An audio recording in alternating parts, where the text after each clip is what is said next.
સરહદ પર ઘર્ષણની પરિસ્થિતિમાં રાજ્ય સરકારે સંગ્રહખોરોને ભાવ નિયંત્રણને લઈને આપી સૂચના।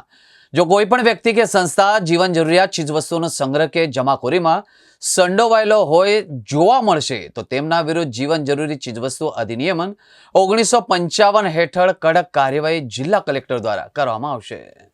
પ્રવર્તમાન જે પરિસ્થિતિ છે એના અનુસંધાને કે કોઈ પણ વ્યક્તિ હોય, વેપારી હોય કે વેપારી સંગઠન કે હોલસેલર કે રિટેલર, કોઈ પણ વ્યક્તિ પ્રવર્તમાન પરિસ્થિતિમાં કોઈ પણ સંગ્રહખોરી, કોઈ પણ વસ્તુની, શાકભાજી હોય કે દૂધ હોય કે પેટ્રોલ, ડીઝલ, આવશ્યક જેટલી પણ ચીજ વસ્તુઓ છે તેનો કોઈ સંગ્રહ કરી શકશે નહીં। એના અનુસંધાને અમે જાહેરનામું પણ બહાર પાડવામાં આવેલું છે અને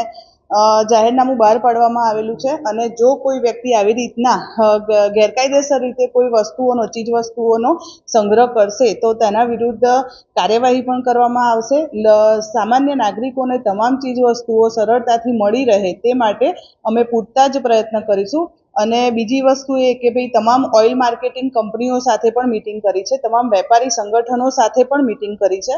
એટલે આવી પરિસ્થિતિમાં બધા સાથે મળીને એકબીજાને સહકારથી કામ કરીશું, એટલે કોઈ પણ એવી પરિસ્થિતિ ન સર્જાય કે ભાઈ કોઈ સંગ્રહ પેનિક થઈ જાય અને કોઈ વસ્તુઓનો સંગ્રહ કરવા માટે વ્યક્તિઓ કે વેપારી સંગઠનો આવી પરિસ્થિતિમાં ન કરે તે માટે રાજ્ય સરકારની પણ વખતોવખતની જે સૂચના અમને મળી છે તે અનુસંધાને જિલ્લામાં પણ અમે તેનું ચોક્કસથી અનુસરણ કરીશું।